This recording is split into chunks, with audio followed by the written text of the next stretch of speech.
Está falando com a igreja nessa noite. Eu gostaria de pedir que o pastor Mateus orasse então por esse momento. Pode ser? Um pastor ora pelo outro hoje. Deus, nesse momento, a gente vai ouvir a tua palavra. Eu te peço que o Senhor venha falar comigo, venha falar com cada um dos meus irmãos aqui presentes, Pai. Nós te louvamos, nós ofertamos, nós oramos, e agora é a hora de abrir a Bíblia e ler sobre a tua palavra. Que o Senhor venha falar conosco, a nos confortar, a nos exortar, se preciso. Mas nós, como filhos do Senhor, Pai, estamos abertos para ouvir aquilo que o Senhor tem a nos dizer. Deus, pela vida do pastor Isaías, Deus, que o Senhor seja com ele nesse momento, que as palavras dele, Pai, venham de encontro com as nossas necessidades. Em nome de Jesus, eu te oro. Amém.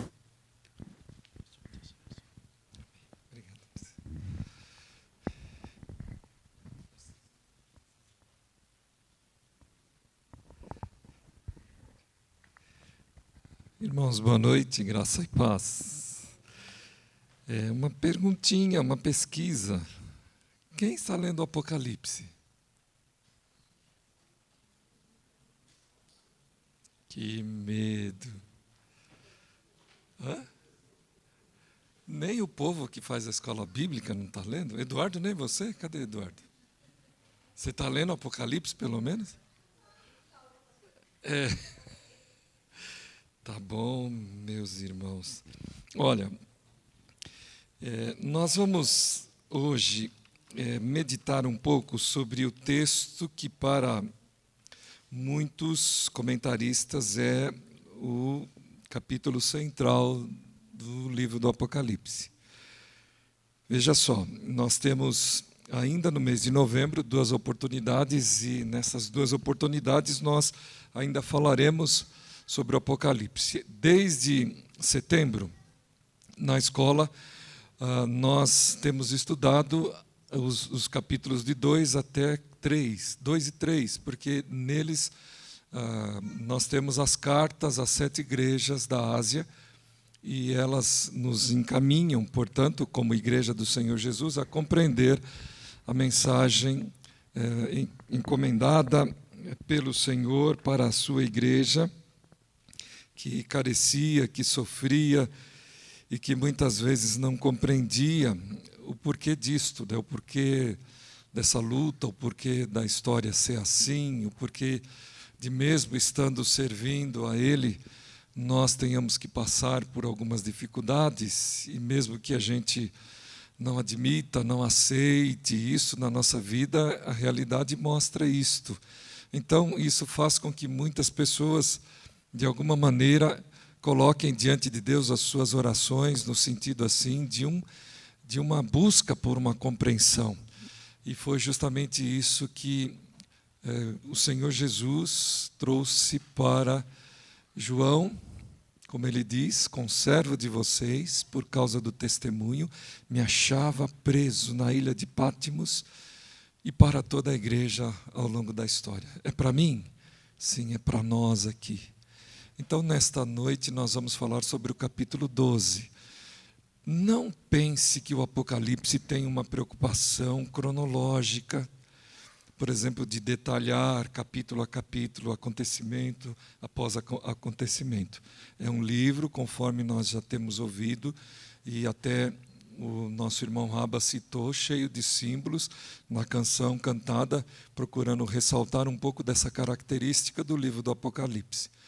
Nós fizemos aqui uma meditação no capítulo 1, nos capítulos de número 5 até 8, até o versículo 6. Falamos, portanto, daquela apresentação do capítulo 1, apontando, veja lá, diretamente para Jesus Cristo, e quem estava falando, o que estava acontecendo e por quê, a quem se endereçava, aos 7 espíritos nas 7 igrejas, lembra-se? Depois nós falamos na semana passada do capítulo de número 4, falando do trono, é verdade, mas iniciando no capítulo 5, indo até o 8. E hoje nós vamos falar no capítulo 12. Por quê? Porque nós não temos tempo também para falar todos os capítulos e todos os trechos. Mesmo porque o capítulo que vai, os capítulos de 8, 6, versículo 7 até o capítulo 11, o seu final, eles falam das trombetas, das 7 trombetas. E, de certa forma, eles trazem uma mensagem muito parecida com a mensagem dos selos. E qual é a ideia? É que nós compreendamos que há 2 alianças, né? Há 2 concertos que Deus faz conosco na história. Um até Jesus Cristo e outro após Jesus Cristo.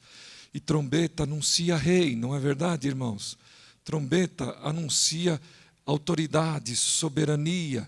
Então, mesmo que nós leiamos coisas às vezes difíceis de compreender, que nós possamos compreender que há o desenvolvimento histórico de uma soberania a partir de uma nova aliança em Cristo Jesus, do capítulo de número 8, versículo 7 até capítulo 11, que narram as trombetas, portanto. Hoje, contudo, nós vamos falar sobre o capítulo 12. Como eu disse, para muitos comentaristas, localiza-se aí o centro desta literatura, deste livro. Nós temos no Apocalipse quantos capítulos? 22. Então, nós teremos nesses próximos 2 domingos que teremos como oportunidade no mês de novembro de falar de 10 capítulos com os nossos irmãos. Como eu falei, não vai ser possível um por um, mas nós vamos tentar aí buscando em Deus a direção para escolhermos 2 temas nessas outras 2 oportunidades para falarmos com os irmãos. Hoje vamos falar sobre a mulher e o dragão. A mulher e o dragão. E sob esse tema que o texto traz, nós queremos falar sobre o fogo da provação. A mulher e o dragão. O fogo da provação. Abram a Bíblia, capítulo 12. Vamos ler.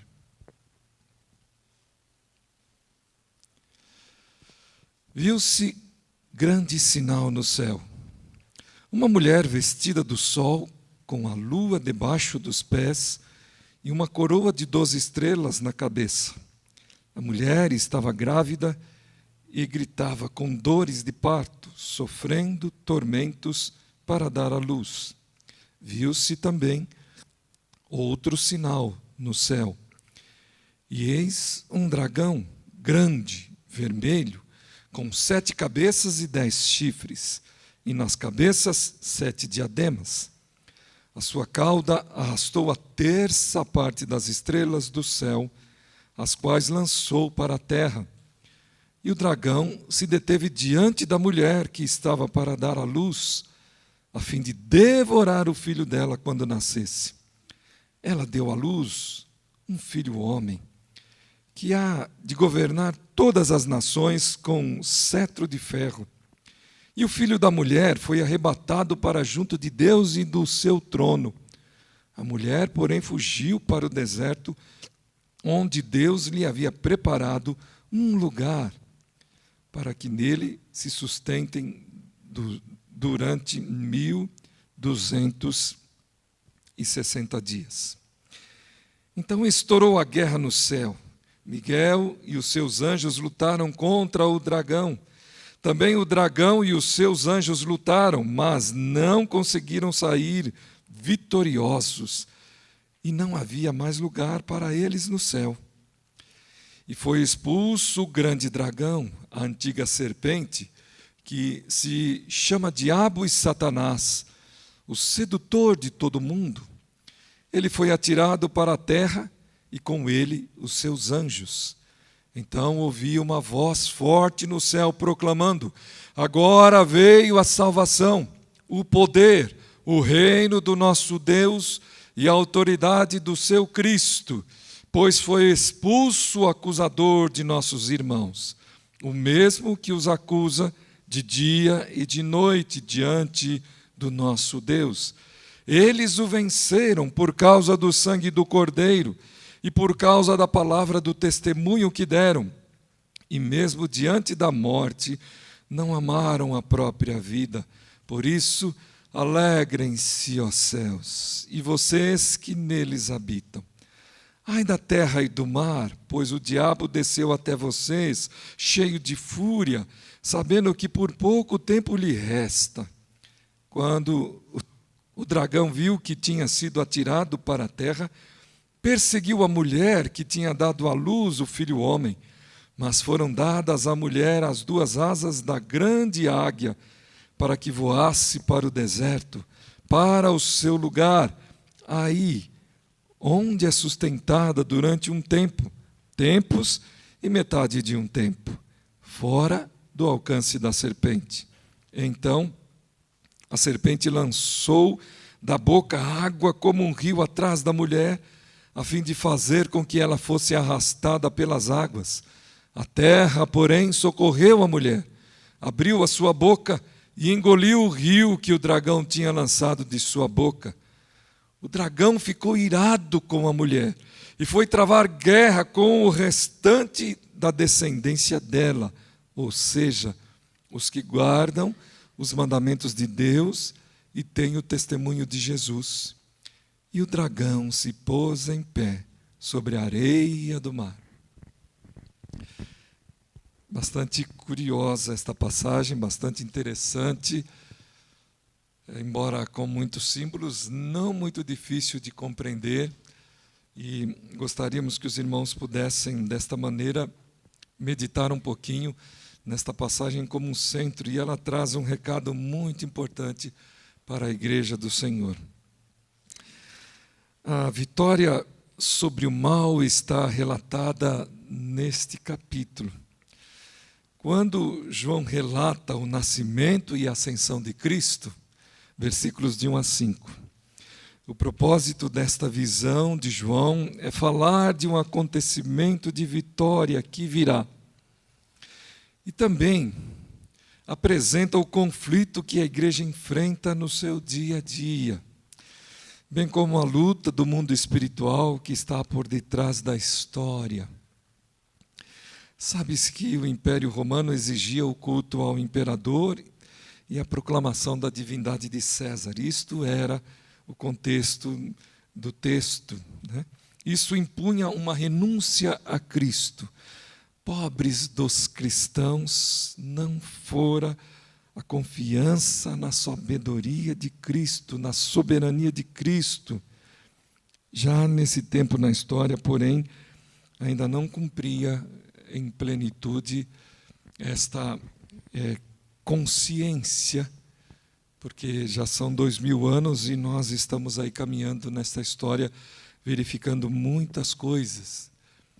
E é esta fé, e é justamente esta certeza que dá segurança ao povo de Deus, que dá segurança àqueles que muitas vezes têm que enfrentar o risco da morte, e os irmãos estão muito próximos desta situação.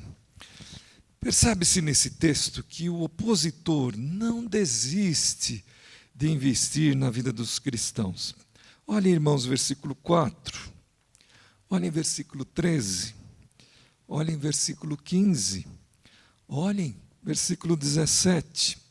O principal personagem que surge em oposição a Cristo e ao seu povo é o dragão.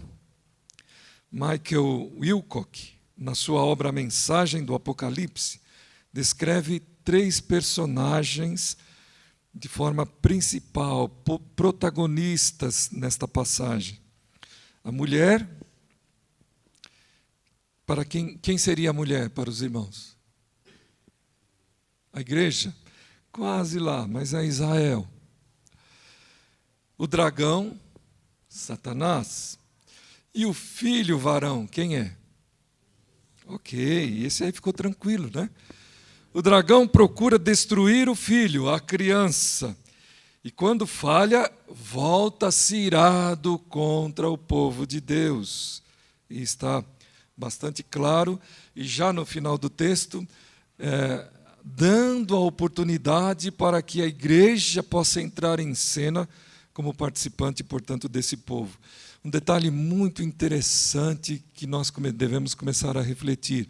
Na passagem dos 7 selos para as 7 trombetas, nós encontramos a primeira trombeta ou as 7 trombetas sendo anunciadas dentro do 7º selo.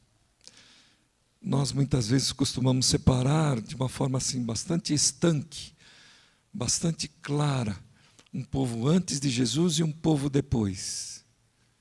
E na história que nós vimos na semana passada, o 7º selo antevê as 7 trombetas como uma passagem de bastão para uma situação assim.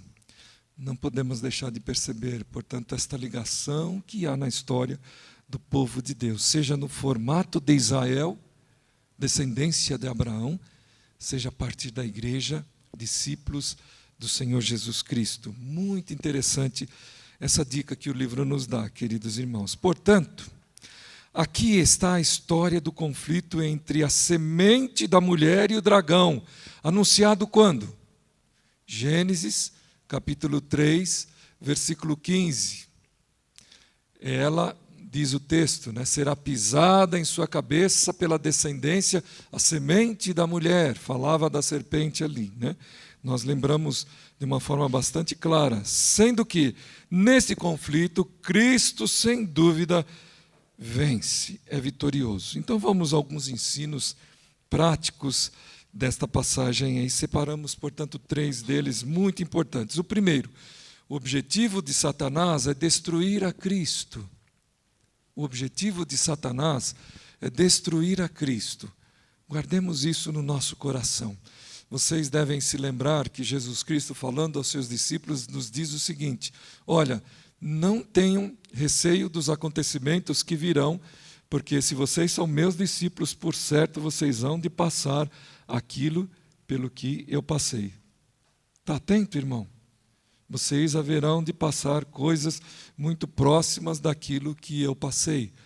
O objetivo de Satanás é destruir a Cristo. Então, atentem para isso.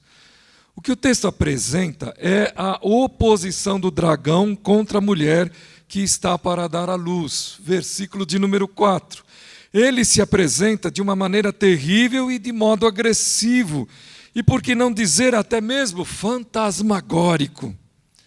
Essas figuras que a gente muitas vezes constata aí, na ficção, ou até em contos, mas não deixemos de observar que isso faz parte também do nosso cotidiano, da nossa compreensão da vida. Quando os discípulos viram Jesus vindo sobre as ondas, sem poder identificar direito, eles imaginaram que fosse um fantasma, um espírito. Então, prestem bem atenção nisso. As notas explicativas da Bíblia, edição pastoral, dizem: o dragão é sanguinário, vermelho, tem plenos poderes sobre os impérios do mundo, 7 cabeças, 7 coroas, mas sua força é relativa e imperfeita, 10 chifres. Ele tem a pretensão de lutar contra Deus, estrela do céu. Diz o texto que ele arrastou ali uma parte das estrelas do céu. Quer devorar o filho da mulher, o Messias que veio para destruí-lo. É bom lembrar aqui que quando Jesus nasceu, vocês se recordam dos acontecimentos? Herodes se levantou para destruí-lo, decretando que todas as crianças com idade inferior a 2 anos fossem mortas, ordenando a morte destas crianças, mas sem qualquer êxito. Capítulo 2 de Mateus, verso 16. O propósito, portanto, principal de Satanás é impedir a obra de Cristo. Isto é bem claro, por exemplo, quando Jesus foi tentado no deserto, antes de iniciar o seu ministério público. E ali, o inimigo apareceu com o intuito de destruí-lo, mas usando a palavra, Jesus o vence, e o texto afirma o seguinte: com isto o deixou o diabo. Irmãos, isto é algo muito importante para nós também. Quando, de alguma maneira, Satanás, o diabo, tentou a Jesus, ele não teve sucesso no seu intento, e nós encontramos o nosso Senhor, que poderia tranquilamente, por aquilo que nós temos estudado, falar qualquer palavra de ordem para que Satanás o deixasse. Mas prestem atenção o que Jesus fez. Isto é exemplo, isto é direção. Ele usou a palavra, ele usou o conhecimento da palavra, ele usou a mensagem bíblica, das Escrituras. Então, são caminhos que o nosso Mestre nos permite para que nós possamos também caminhar da maneira como ele caminhou entre nós. Então, naquela oportunidade, o diabo retirou-se de Jesus. E eis, complementando o texto, que os anjos vieram e consolaram o Senhor. Nós podemos, desta maneira, queridos irmãos, observar que as palavras de Jesus a respeito dele sempre são verdadeiras. João 10:10 diz que ele veio para matar, roubar e destruir. Então esta é uma realidade da ação do dragão, da ação de Satanás. De maneira mais ampla, é possível verificar que o objetivo do maligno é produzir nas pessoas aquelas atitudes que irão contribuir para a sua destruição e também dos grupos sociais. Tais como, que atitudes? Vamos lá, 3 delas pelo menos. Egoísmo, orgulho e autossuficiência. As 3 estão correlatas, São muito próximas, embora possamos distinguir aí os conceitos, mas elas estão muito próximas. As Escrituras não falam que, de certa forma, isso foi a ruína de Satanás? As Escrituras não falam que ele desenvolveu no seu ser esse sentimento porque ele era muito belo, porque ele era muito formoso, porque ele era radiante, porque ele era exuberante, querubim, que atendia diante do trono de Deus. Nós vamos encontrar passagens que nos ajudam a compreender, por exemplo, Isaías, Ezequiel 27, 28, os irmãos poderão ler, e também estas menções ditas pelos profetas, que de alguma maneira apontam para esses acontecimentos, e os evangelhos também falam alguma coisa sobre isso. Mas prestem atenção, egoísmo, orgulho e autossuficiência é um instrumento usado por um prato cheio na obra de Satanás.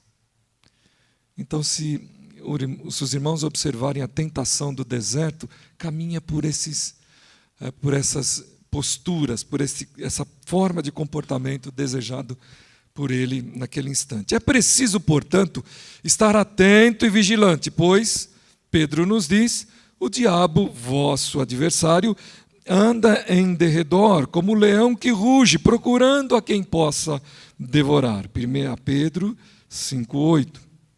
A luta de Satanás reflete diretamente contra o povo de Deus, tentando assim atingir a igreja do Senhor Jesus. Segundo ponto, através de Cristo Jesus, Satanás é vencido. Através de Cristo Jesus, Satanás é vencido. Somente através de Cristo Jesus. Observa-se especialmente no versículo 9, que nesse conflito travado, uma outra informação muito importante desse capítulo, irmãos, travado no céu. Observa-se de uma forma bastante especial que nesse conflito travado no céu, o resultado não poderia ser outro, a saber, a derrota do dragão, que em seguida é expulso do céu, juntamente com os seus anjos. Veja lá, Lucas capítulo 10, verso 18, por favor, leia em voz audível para todos os irmãos. Palavras de Jesus. Lucas 10, 18. Jesus lhes disse: Eu via Satanás caindo do céu como um relâmpago. Os irmãos se lembram quando Jesus falou isto? Eu via Satanás caindo do céu como um relâmpago. Foi justamente na prestação de conta dos discípulos, quando eles voltaram cheios de alegria, cheios de sentimentos que poderiam produzir desvios na caminhada. Por quê? Eles diziam assim: Senhor, nós estamos falando e os demônios se sujeitam a nós, nós estamos falando e a cura está acontecendo. Jesus então diz: eu via Satanás descendo do céu. E aí o que é que Jesus fala na sequência? Alegrem-se. Por quê? Os seus nomes estão escritos nos céus. Prestem atenção nisso, irmãos. Muitas vezes nós temos também a prática de fazermos uma certa separação, né? Nós temos a prática de fazermos uma certa separação entre este ambiente e aquele ambiente. Não é isso? Preste atenção que esta luta que acontece primeiro no céu e é revelado no céu, vai interferir diretamente na história, na terra, entre nós. É isso que nós podemos encontrar. A vitória de Cristo é contemplada por João, mas é preciso deixar claro que o inimigo continua a atacar, a seduzir as pessoas e a tentá-las. Porém, com a expiação de Cristo, a vitória dele está garantida. Essa vitória de Cristo é apresentada em diversas passagens bíblicas. Vamos só atestar uma, por favor, facinho. Atos 2:34. Quem pode ler, por favor?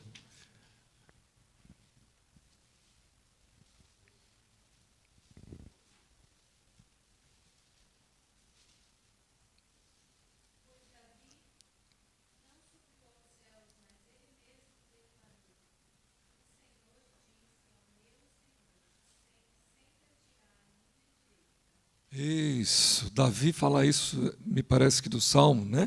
Salmo, me parece 22, mas ele mesmo não está falando de si. Ele está falando a respeito desta consciência misteriosa e estranha que o povo de Deus adquire ao longo da história e que somente ele vai compreendendo, assim como o texto do Apocalipse. Ainda no capítulo 12, o autor apresenta 3 grandes causas da derrota de Satanás. Primeiro, versículo 10, o poder de Deus. Deus revela o seu poder na salvação e na autoridade em Cristo para vencer Satanás. O governo de Deus é revelado sobre todos os poderes demoníacos, ou seja, o resultado é que as acusações contra o povo de Deus são frustradas. Segundo, versículo 11, o sangue do Cordeiro. A vitória sobre Satanás ocorreu realmente na cruz. O sangue de Cristo derramado foi o meio de obter a vitória sobre Satanás. Isto mostra ainda que os santos vencem a batalha espiritual não pelos seus próprios méritos, mas exclusivamente pela vitória de Cristo, conforme Colossenses 2,15. Terceiro, versículo 11 ainda, a palavra do testemunho. Os cristãos falaram do poder de salvar que o sangue de Cristo tem. Aqui está a ideia de martírio. Eles amavam mais a Cristo que a própria vida, sofrendo resignadamente a morte para não negar a Cristo. Assim como as trevas não podem resistir à luz, também o mal não pode resistir ao testemunho da igreja. Mais uma vez, nós somos conduzidos ao encorajamento, queridos irmãos. Mais uma vez, nós somos conduzidos a convicções, a certezas que a história vem revelando para cada um de nós. Diante desta realidade, é possível viver de modo convicto de que, com Cristo, a vitória sempre é certa. Com Cristo, a vitória sempre é certa. Mas sempre fica na nossa cabeça, na nossa mente, um certo ponto de dúvida, né?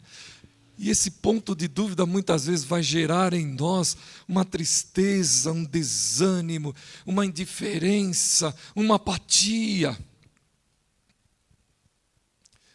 Não sei o que, eu quero, como os discípulos lá à beira-mar, que ouviram que Jesus ia voltar, e ele disse que ele ia voltar, que ele ia ressuscitar, mas já fazia tanto tempo e ele não aparecia.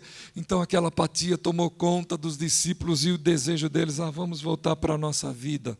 Acho que até aqui nós nos frustramos. Quanta gente na história, quantos momentos pessoais nossos nós nos envolvemos nessa apatia.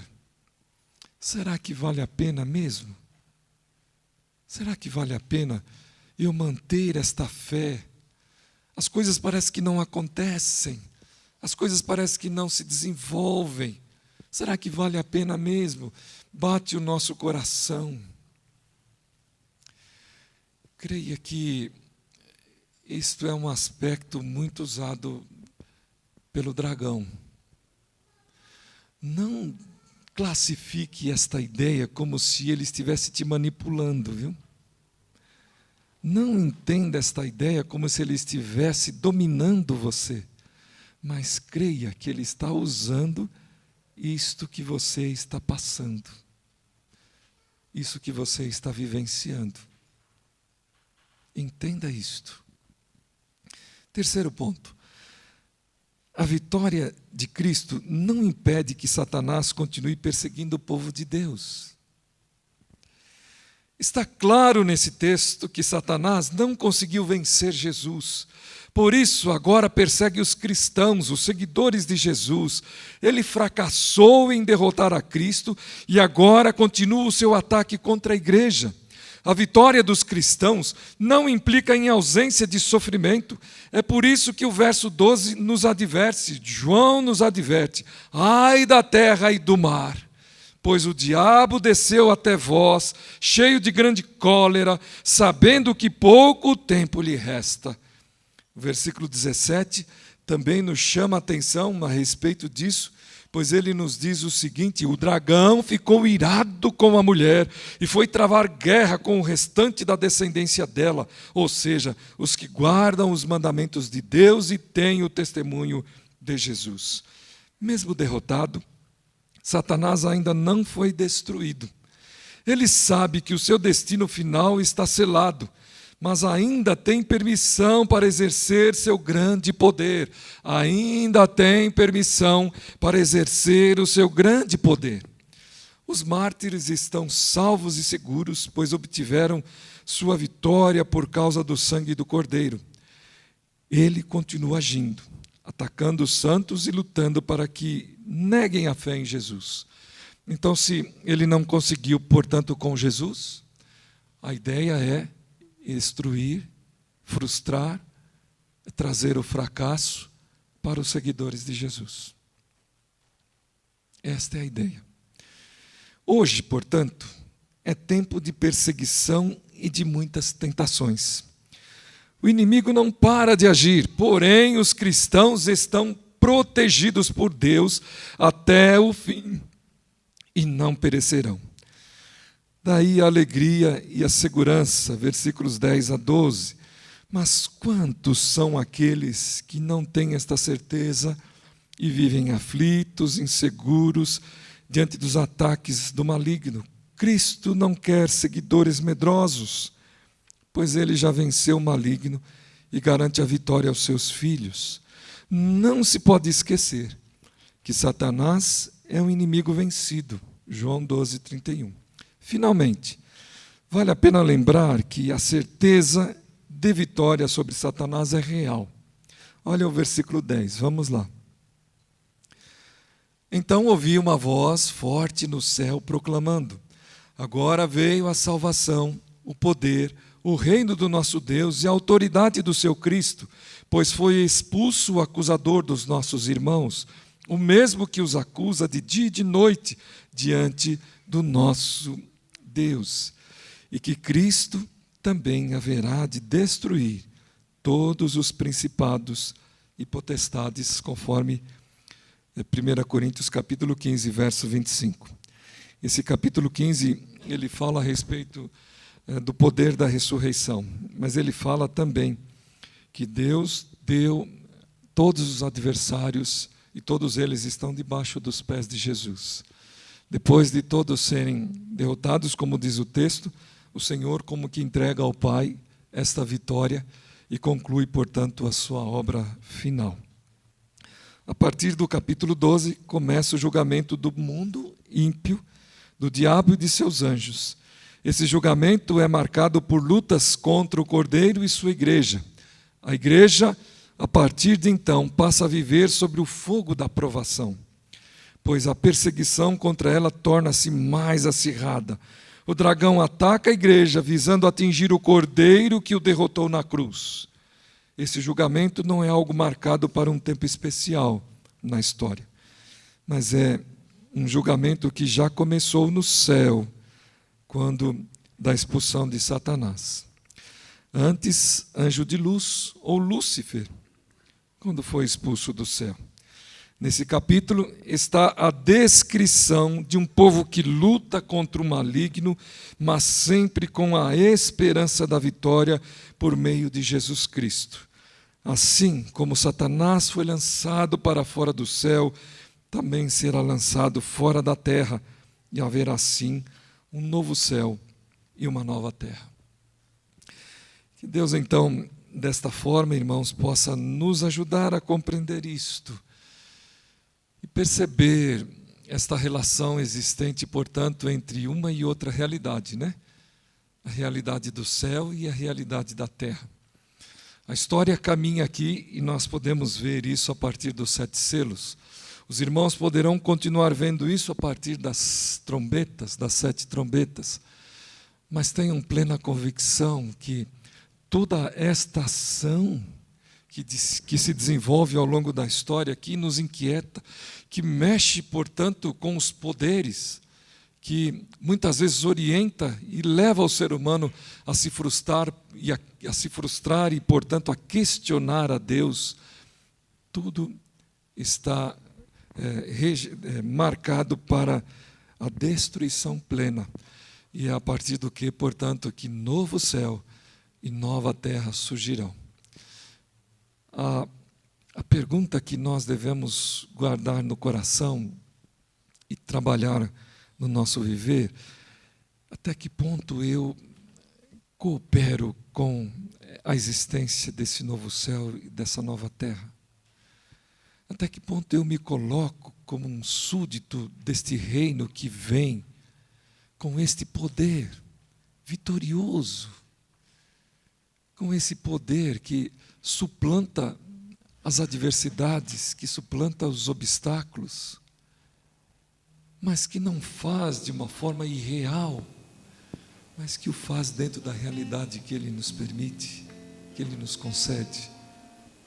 Então, que Deus nos permita continuar a nossa jornada, que nós saibamos, tenhamos compreensão, que nós não devemos também separar, por exemplo, o campo de ação da igreja, porque muitas vezes nós entendemos isso, né, que nós devemos separar o campo de ação da igreja da realidade que nós vivemos, da política, da sociedade. Olha que coisa interessante, o que acontece no céu interfere na terra. Tudo está sob o controle do Senhor, sob o controle do Rei. Mas esse texto também nos ajuda a pensar em um aspecto interessante para nós terminarmos aqui. Aqueles e há grupos e há pessoas que são indiferentes à ação do mal, que entendem que o inferno não existe, que o mal não existe, E há aqueles também que acham que o mal, que o inferno, que Satanás tem mais poder do que Deus. O texto do Apocalipse vem nos colocar numa caminhada adequada, onde a gente verdadeiramente consegue compreender que Satanás não tem força suficiente para dominar a criação e dizer ela é minha, porque na verdade ela é do Senhor e ela está aguardando o poder de Deus em restaurá-la. O apóstolo Pedro disse que Deus é longânimo e que Ele está trabalhando, mas ao mesmo tempo nós podemos perceber que o Senhor permite esse tipo de ação que muitas vezes nos inquieta e até chega a nos convencer, até chega a nós a dizer assim: não, esse mundo que nós vivemos verdadeiramente não tem solução, não tem remédio. Eu vou seguir esta mesma linha, porque me parece que ela é melhor. Que esse trecho possa nos ajudar, queridos irmãos, que o livro do Apocalipse possa nos ajudar, porque a vitória é do Cordeiro, a vitória é de Jesus. Deus seja louvado nele. Amém.